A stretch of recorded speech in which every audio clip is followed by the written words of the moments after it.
Aloha! Hey gang, this is Indar and I'm your Hawaii money guy.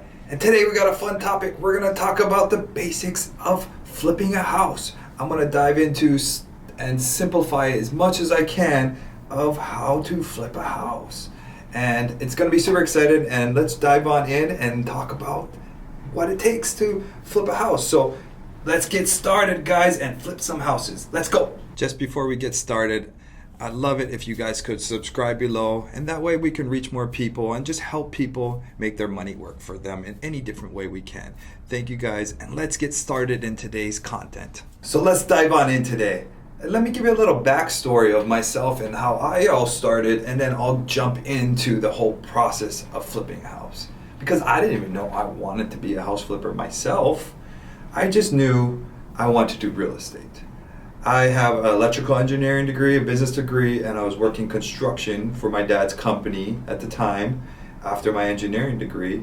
And I started surrounding myself around successful people and started seeing what some of these successful people either did to get to where they're at. Either they did real estate to get there, or they were very successful and they had real estate as part of their portfolio in life. And in doing so, I kind of realized that, I need to do real estate. Real estate needs to be a part of my life somehow, in some way.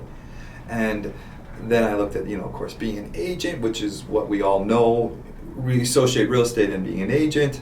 And to me, an agent, I didn't want to go down that path. I felt like that was more of a service industry still, and I was going to make 3% or whatever percent. I wanted to be the guy making that 97%. I always wanted to be the guy holding and owning the property. It's just me. That's what I wanted. If you want to be an agent, do it. It's great. You can make a lot of money. Of course, do it. But I want to be that guy making the 97% on that property. And so my journey kind of began with that. I knew I needed to own real estate. I knew I needed to buy some real estate. In doing so, I went and talked to a bank, and I got a loan. And I think that was the best place to get started. I was working for my dad's company. I was actually cleaning toilets. I was being a janitor. We were doing construction cleanup. We'd clean carpets and all this kind of stuff. My dad has a maintenance and janitorial company that I was trying to help run and grow and build. And I had to do everything. I had to start from the bottom with my dad's company. And it taught me a lot of basics. It taught me a lot of humility. It taught me a lot of humbleness. I remember, this little side note, had a Mustang, and we put the big bonnet cleaner in the back of our trunk and fit it in there. And I was just working with my dad at the time. I think we had only a few other employees. And we would just get it done, whatever it took. And I've scrubbed many toilets, so definitely have a lot of humility under my belt, and I'm not ashamed. Still to this day, I'm very detailed oriented in cleaning. But let's not talk about that stuff. Let's talk about the beginning of house flipping.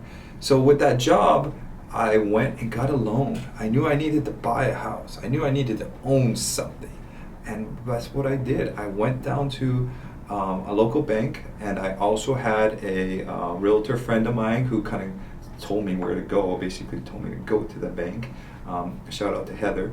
She told me to go down the bank and talk to a bank, and that bank guy was just extremely helpful.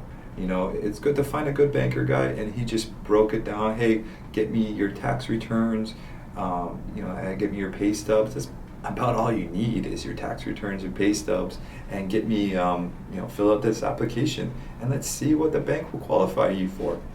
At the time, I didn't have much, but he got me qualified for a $240,000 property, which in Hawaii is small. It's probably the size of this room. I think it was just 500 something square feet, maybe almost 600 square feet. So it's tiny little place. And they qualified me for that. And at the time, FHA is a great loan. You only need 3.5% down to buy a property, but they had another first-time home buyer kind of assistance program that allowed me to do 1% down to buy a property. So I had to literally save up $3,000 plus some closing costs. I had $5,000 I had to save up to buy a property. I saved up $5,000 and I bought something. And there's a funny saying about real estate is in the long-term things, you always look smart no matter what when you buy real estate, because in long-term real estate just it goes up in value, especially here in Hawaii. And yeah, that's what it did. It went up value. I did buy a somewhat of a deal. It was a decent deal. It was, below market at the time. Not below market what I buy now, but it was a little bit of a discount.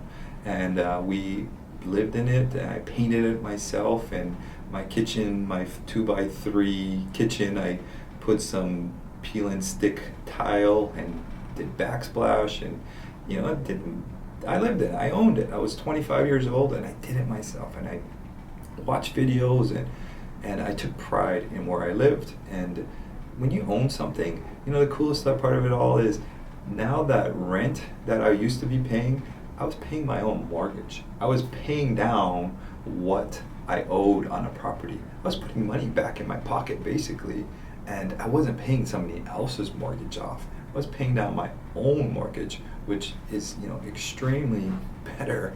Obviously you're paying down your loan, paying down your principal as well. But it just felt good to be putting money back into my pocket. And that buying process was where it all started for me. I got familiar with an escrow company with an inspection period. Inspection period gives you a 2-week inspection to buy the property. So let's back it up first. So we found the property we wanted. We had the agent put an offer in. The agent, they accepted that offer. Then we had a J1 inspection period, a due diligence period of 2 weeks. And then that due diligence period is when you decide if you want to ask for credit, if there's any damages, if there's any repairs needed. There was some repairs needed, and we asked for credit to get those repairs fixed. It was, I don't remember, maybe $5,000, I don't know. We asked for credit, got some repairs that was needed, some water seeped in on the corner somewhere, and got those repairs. Then we had a few other steps where you have to make sure the loan gets approved. You have a loan approval. You have a final inspection at the end.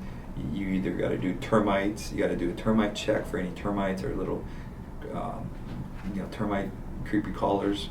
And then you also have to do a survey if that property needs a survey. Those are your major kind of steps to get through inspection. And in a final inspection, you got to make sure it's the same as it was from day one when you were buying it. So you do a final inspection, make sure it's cleaned out. And then you sign and you close.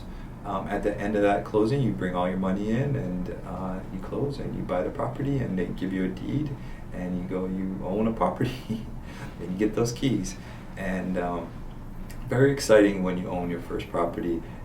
It's still today I enjoy every time I buy property, because it's a feel like you own something personally that's yours. And then you do what you wish to that property. Either you can, you could live in it, of course, but you could rent it out. You could, a trick to do if you have a VA loan, you go take your VA loan, you buy something with your VA loan, you rent it out and you refinance it, and you do it again, and you do it again, and you do it again.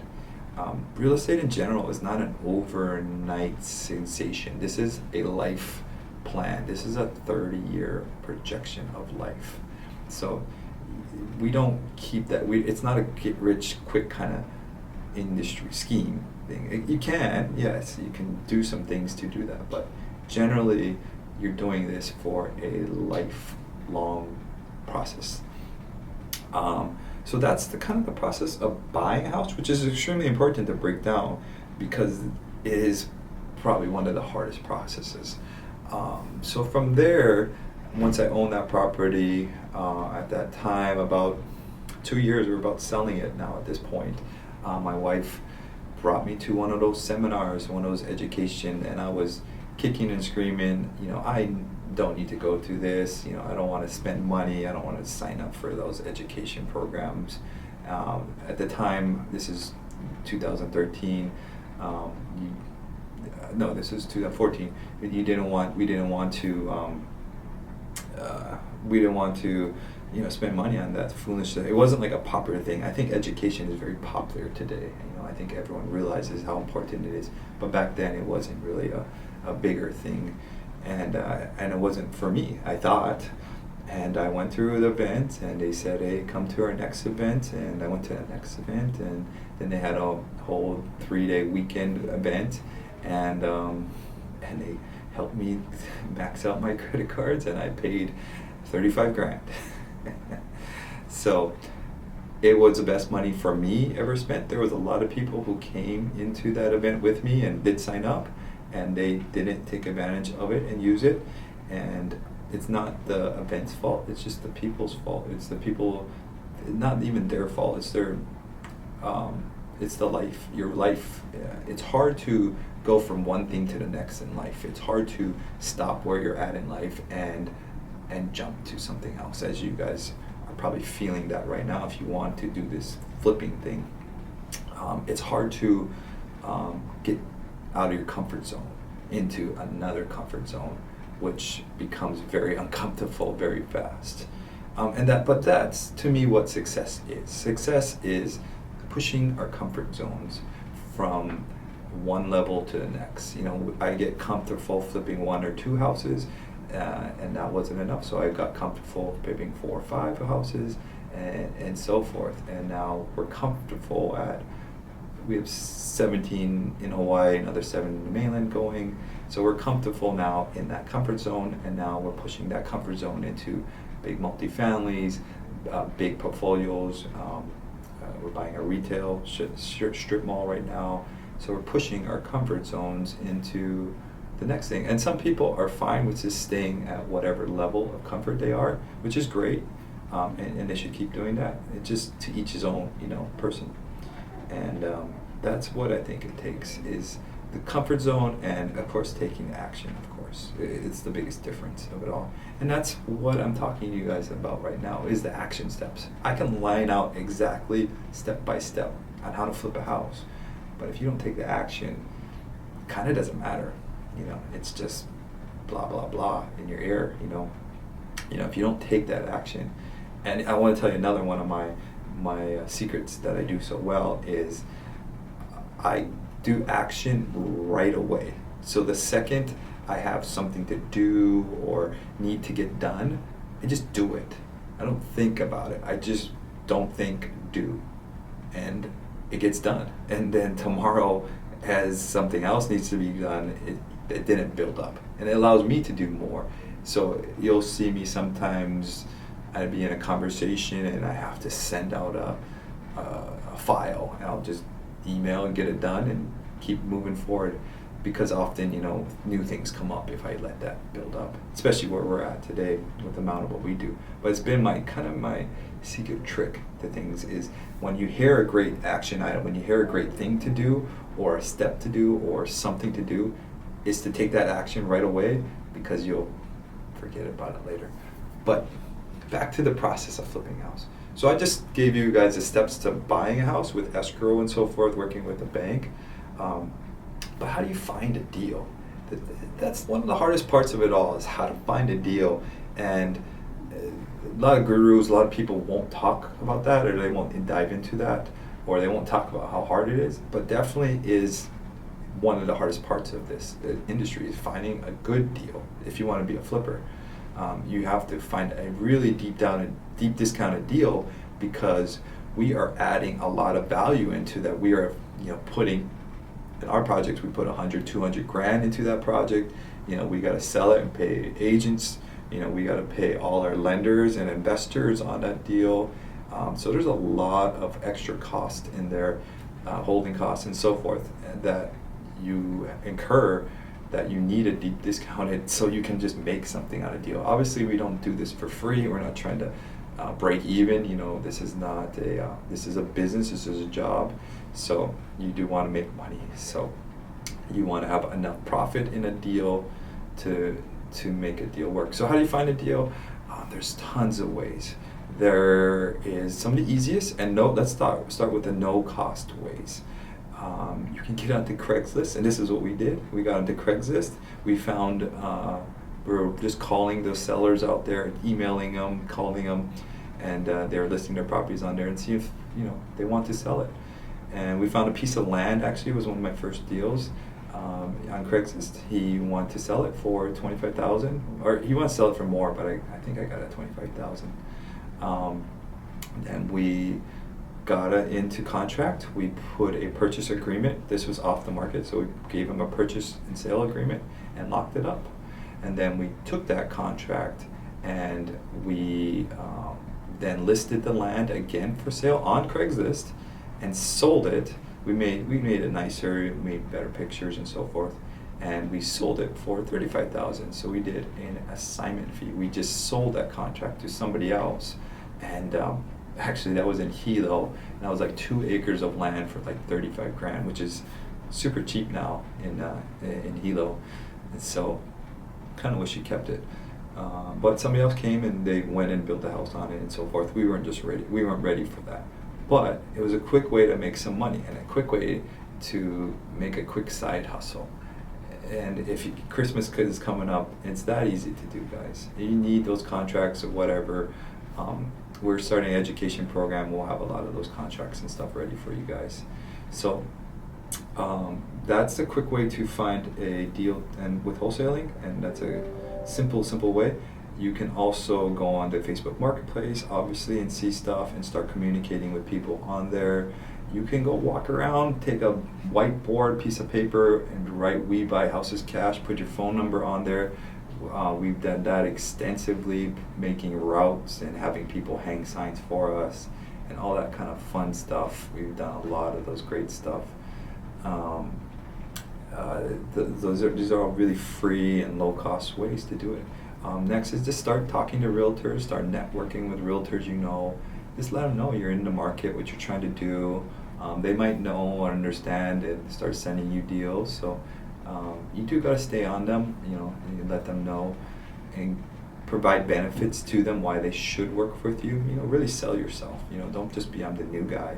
Say, hey, I have a team behind you, or if you have an education program, what we did is use that education program as some templates of stuff I've done, because technically I was just going to copy that. I did copy that education program's templates. I copied their layout and so forth, all the things they used on flips. But then the next steps also would be you can also cold call, and cold calling is pretty intense. You're going to get a list of buyers. You can get a list anywhere. You can go in the phone book if you want to get a list and just call people. You can pay. PropStream is a great place to get a lot of this software. You can go on to PropStream. You can circle an area, pull a list of people, skip trace that list, meaning you're going to get all their phone numbers, contacts, emails, and then you're going to call them and see if they want to sell their house. It really just starts, the best way to start is just to try it. Don't get too into the technicality of it all and having the right softwares and the right everything. The best way to learn is just to do. And then once you have that information about these buyers, you can also do text blasting to them. You can email blast them. You can do postcards. We did a lot of postcards at the beginning, and just tried it out. We try out all kinds of marketing. There's other forms of marketing you can do. Of course, social media marketing, Google marketing, all different forms of different marketing to people to sell their house. Either one, hot leads or cold leads. So either they're calling you or you're calling them. Honestly, it's better when they're calling you, because they're already wanting to sell their house. So now you're just trying to find a solution for them. And we can get into some of the sales tricks later on, but really the trick, not even a trick to selling, is just to be genuine, to be a real human being, try to help them, and just have a deep conversation with people. Have a human-to-human conversation. When you're reading from a script, as we have some interns that read from scripts, it sounds too fake. It's too forced.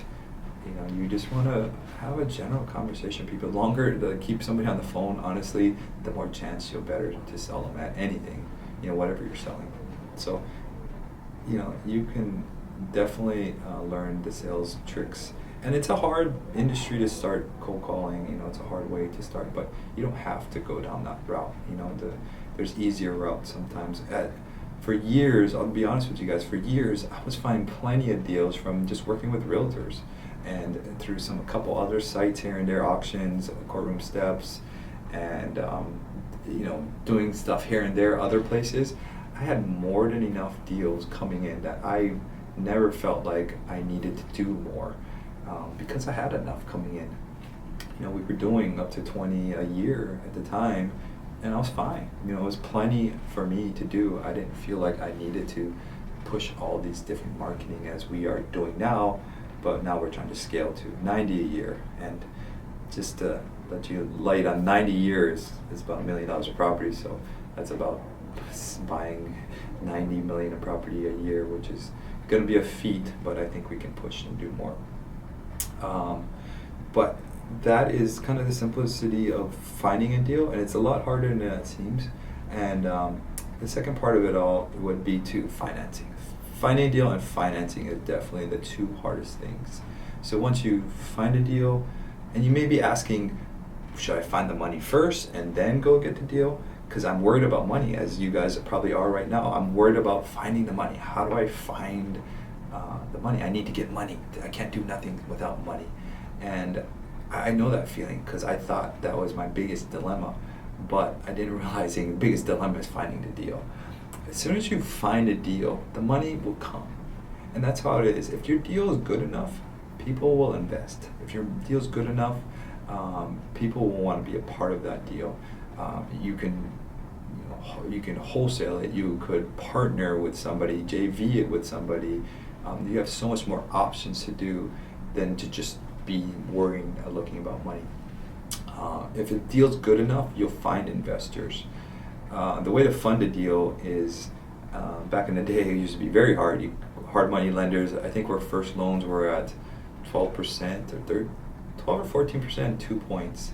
And they wouldn't lend to you unless you had deals under your belt. But this is 2014, 15, 16. These hard money lenders are very difficult to work with. There's few of them, and they kind of want to work with you unless you had deals under your belt. You knew what you're doing. And I get it. They want to have that security.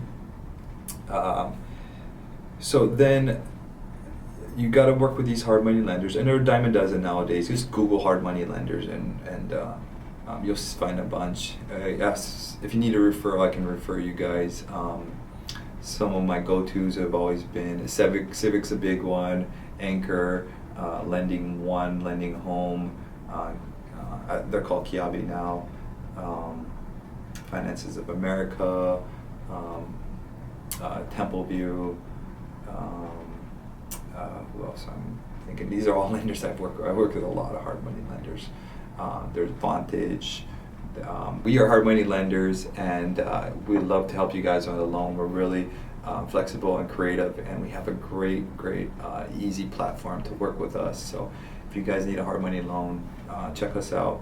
And then how do you gap fund? How do you find the rest of the deals? Hard money lenders, we only give about 75-80%. It depends on the deal. You still have to come up with the rest. We want you to have skin in the game. We want you to have skin in the game, just in case, so you are part of the deal. So how do you find that? There's numerous different ways you can find it. Friends and family. You can get a HELOC on your house, or find investors to partner with, or investors to lend money to you with a set interest rate. There's numerous different ways to fund a deal and find money. And worst case, you can't fund it, you can't find it, go partner with a big flipper, partner with an expert in your market, partner with us if it's a good deal. And I always say, making zero or making half of a deal, which one? Choose one, take your time. So I partnered on my first deal, and it just gave me that security of working with somebody. I had to partner with somebody because I couldn't get a loan, because you needed to have deals on your belt. So I partnered with somebody, and it just gave me that security. It gave me a comfort blanket. It gave me felt very secure and not at risk. Our first flip was $700,000 purchase, so I was very scared. It was a big number to me at the time. 700,000 is a lot of dollar bills, and we budgeted 120. We ended up like 150, so we were pretty good on budget. And then we sold. We were gonna sell at 950. We ended up selling for like $1,020,000, I think it was. So when I was all said and done, I think we made about 90,000, which is great. I was very happy with that, and it was a great first flip for us. And it was exciting to be in that process. Your first flip, your first one, is kind of like popping your cherry, honestly. It's kind of like opening your eyes up to the whole process, the whole step by step, and either you're going to like it and go for more, or you're going to really hate it, because stress is a big part of it all. The factor of money in general, from paying out to contractors, the flow of money, and I'll talk some high level stuff later for people who want to scale their business about the flow in money, how to manage that well, and the not just the flow of money, but when you get paid. So you don't get paid until 9 months later till you sell that house. So getting used to that lifestyle is very different as well. Making that change in your lifestyle of having no money for a while and all of a sudden having a lot of money, and being disciplined in that new lifestyle. Being disciplined is very important. So get the hard money, you flip the house. So the middle part of that we didn't touch on was getting a construction contractor. You need to first figure out your rehab budget, and the best way to do that is to either walk with a contractor. We have a spreadsheet where you can go line by item through the property and make a scope of work. The roof is going to cost this much.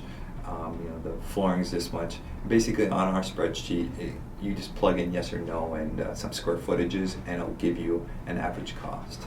And so once you get that cost, either by going with a contractor or yourself having some kind of tools, there's apps out there, guys. There's plenty of stuff if you really, really want to look into it, to make a rehab budget, or just bring a contractor with you. Bring three, get 3 different quotes.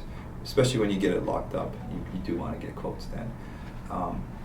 Or what we do is we generally know how much a property should cost. We're pretty precise on that number now, so we will find a number and then go find the contractor and make that number work. So say you have a project of 120,000, that's your budget, then you will go find a contractor to make that 120,000 work, or be closer to it, or be under it.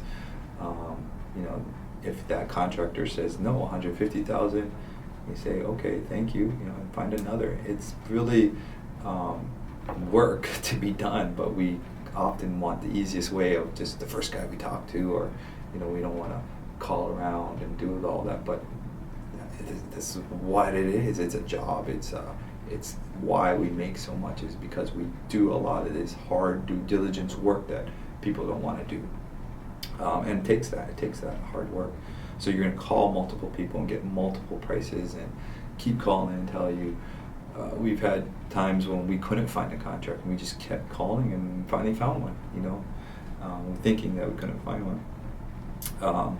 So then you find a construction guy, and hopefully you find a good one. You want to check out some of his work he's done. You want to hear his background. I like the smaller guys, the smaller crews, the guys that can do everything.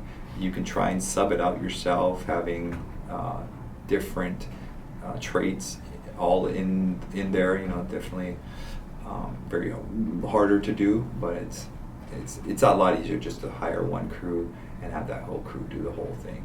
And maybe get an electrician and plumber separately. And that's what I recommend. That's the easiest way to do it. It's hard when if you get just a painter, and then you have a mud guy who can do tape and mud, and then you have a tile setter and all these different trades, which is great. But then you're trying to manage all of that trades, and one guy can't work because of the other guy. Compared to you just have a 3-man crew that can do it all, definitely is a lot easier than trying to sub it all around. So yeah, find a good crew, make sure to stay on budget, have some good contracts in place, make sure you define your scope of work, define your time frame of it, define, talk about everything, and just have a good guy you can trust, that's not gonna hopefully screw you over. And don't pay a contractor ahead of time, never pay them in front, because often what happens is they're on to another project and they're paying for their guys to do other work. And that's where your money's going, because they're trying to juggle their business as well. And it's just a hard relationship to really define, because they want to make the most money and you want the least amount of money, of course. So it's a fine balance of what works for both of you guys, where they can make money as well as you can make money. So yeah, then you get the construction guy, and then after it's all said and done and nice, you'll stage a property. I recommend staging the property. It helps really give it character and give it bones, especially you spend $100,000 on a property. What's $2-3 grand of staging, going to really affect you? It really helps, I think, give property the vision of what it should look like and vision of what it should sell for. And I'm trying to get top dollar for our properties, so if $2 or $3 grand could help me get 10-20 grand more, I will do it. And it just gives you a quality project. It helps you sell. So I'm a big fan of staging. It used to be not a real popular thing, but now it's definitely a popular thing. And if you don't want to do it, maybe negotiate with your realtor. And then after that, you want professional pictures. You want to have a professional somebody take your pictures. And normally your realtor does that. Your realtor will have professional pictures and maybe even a video or some drone stuff or 3D Matterports, depending on the high end or the scale of that property. If it's a $2-3 million property, you want all of the above. You want that high end video, you want a Matterport, you want some really professional quality pictures. All that's going to play into it really big to help you sell that property and get a good sales of it. And then you hopefully get the right buyer. And this is where it gets hard, is because you can't control the sale of the property. We've had deals right now that go through 3-4 different escrows, and we can't sell it because of the different escrow and so forth falling out or whatever. People not qualifying for loans, or whatever happens. We've had many properties where they fall out of escrow and they go back in, and fall out and go back in. It's the name of the game. And then you finally sell it, and you go and celebrate your win. You go and celebrate that sale, because believe me, it's worth it to celebrate that. I just want to take a quick second, and if you're enjoying our content, please subscribe below. I love it if you guys can leave us a review or a comment, or let me know what you guys thought. I love honest feedback, and I love hearing what you guys think. So now for this segment, let's dive on to the investor insight. And what we do is, if you haven't seen yet, anyone who asks a question, post questions on our social, go to our YouTube, and ask questions, because we'll take that question and dive on into them. So today we got a long question, and we're gonna try our best to answer this question. It's a long one, and so let's hear it out. So this lady, she sounds very knows what she's doing. I'm looking for a little advice on a situation that I have that has presented itself. Not knowing who to turn to this, I thought of you. I hope you don't mind. I met an investor in Mississippi who's looking to purchase a building in New Orleans near the French Quarters. There's a 15-room and a 2-penthouse suite. She's going to turn it into an Airbnb and wants to bring us on and our knowledge to set it up and become a super host with our superhost status and experience to manage and do what we do best in marketing it for her. She will be employing housekeepers, security, and maintenance, and we've run the numbers and it all looks good. My question is, what percentage should I be asking for to do this? We are thinking we will be bringing in somewhere in about $1 million in revenue. So what's your thoughts? Thank you so much for your time, mahalo. So it's a big question because there's a lot going on. Just basically, they're talking about partnerships on a deal right now. What can you bring to the table, and what are they going to bring to the table? And that's the ultimate question. Big one is, where's the money coming from? Who is bringing that money to the table? So whenever you're partnering with somebody, definitely take into account who's bringing that money today. Are they finding investors? Are they able to come up with that money through their network of people? That's a big role to play in a deal, a huge role to play in a deal. So if that person can come up with money and come up with funding that whole deal, what would that be worth to you? If that is not part of your deal, you're just doing the management, the marketing. What percentage do you think that is worth towards a deal? There's different percentages, obviously, you can get up with. And the best way to think about it is to think about the profits. So what you think the profits would be, and then backtrack that out to what percentage you think you should make. And for that service that you're doing, say you are just doing the management side of it and so what would be a good amount that you would want to make, or see what the total amount is of the deal, and you can see what your amount is.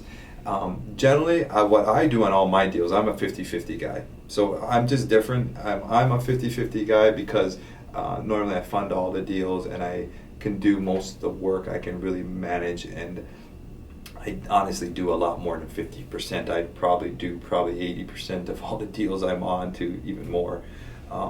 But I would rather be the guy over delivering and doing more than my share than being the guy that's not. So we make sure that we pull our own share of the load, basically. So you figure it out that way, backtrack it, and think of it differently. That how much would you be comfortable making, and what percentage would that be of that profit? If you are truly partners on this deal, you should know what this deal was going to make and produce, and so forth. And think of it that way. And everything's always up for negotiation on anything. So if that person, your partner, can't do it with you, then they can look elsewhere too. So it depends whose deal is it to, who's the one negotiating. He who found a deal, that's important. He who has a goal makes the rules. So that's a thing. But just on top of my head, I don't know, 15-25%. But if you are bringing in the money to the deal, or bringing some of the money into the deal, then negotiate more. But just for the management of it all, normally an Airbnb and so forth, they charge 15-25% to just manage Airbnbs in general. That's what the kind of the norm in the industry is. If it's just a property management, it's normally 5, 6, 7, 8, 9, 10% is what a property manager would charge. Airbnb host management charge from 15-25% normally. So if that's what you guys are going to be doing, basically managing the B&Bs, and everything's negotiable. And maybe start high and come down lower. You can always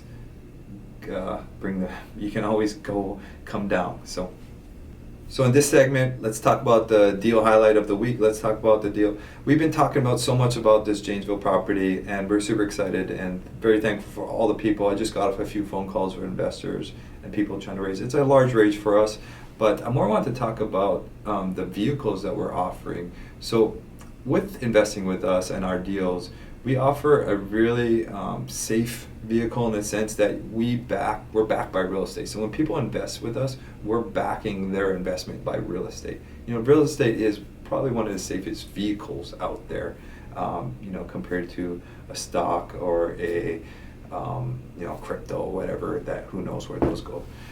We have high rate returns, and then also on this particular project, the Janesville project, we have huge tax savings. We're doing a webinar tomorrow on Thursday, so this probably will be airing and I already missed the webinar. So we're doing a webinar, and we're going to do another webinar talking about different tax savings and why this property can give people. So basically, we'll be talking about the structure of how we will have tax savings for our specific property coming up. And it's pretty exciting to share because I've been doing it myself and getting all these great tax savings with these cost segregation studies that now we're able to give that off to different investors who invest with us through these large properties. So we're good at finding these large deals, we're good at managing them and taking care of and doing what we do. And that's what we bring to the table, and then we bring investors that understand that and they get a good tax return and good return on their money. They're also making, if you do the tax strategy way, either you get a dollar for dollar tax credit, so if you press 100,000, you get 100,000 in tax credits back, as well as an 8% return on your money, and or option 2, it would just be a straight 12% return on your money. So we have 2 different ways to invest on this deal. We've always done the 12% normal straight 12% return, no tax credit, no nothing. Now on this one, we've had the opportunity to do tax credits. It's a longer deal, should take about a year to 2. It could take longer. We're gonna refinance it when the market's right. We can refinance in a year, we can, and it just depends on where we're at in a year with this market. And so that's the only kind of thing we don't know. I'm not a crystal ball expert. I don't predict markets. I just buy deals at really great discounts and know that what we can do with properties. So stay tuned for that, and thank you guys for who have invested with us as well. So thank you guys for staying tuned with us today and just learning about the steps of flipping a house. If you guys have not, please follow us on Indar Hawaii on our social media on every platform you could think of. It's INDAR Hawaii, HAWAII, and you can go on to LinkedIn and Twitter and TikTok and Instagram and Be Real now. Our YouTube is Indar Hawaii, and LinkedIn. You know, we're on all the platforms, and we love just talking and communicating with you guys. So I take a lot of time and energy to communicate with you guys. So please go on there and just like and comment on our stuff so I can give more value back to you guys, because I really want to give value back to you guys. There's enough abundance in this world that I can share all, that I possibly can to help you guys in life. So please go on there and just like and follow, and I really appreciate it when you guys do, obviously, because it makes me feel good and makes you feel good. So I will go back and follow and like you too, of course. So thank you guys for tuning in to this day, and please subscribe and have a great day. Aloha.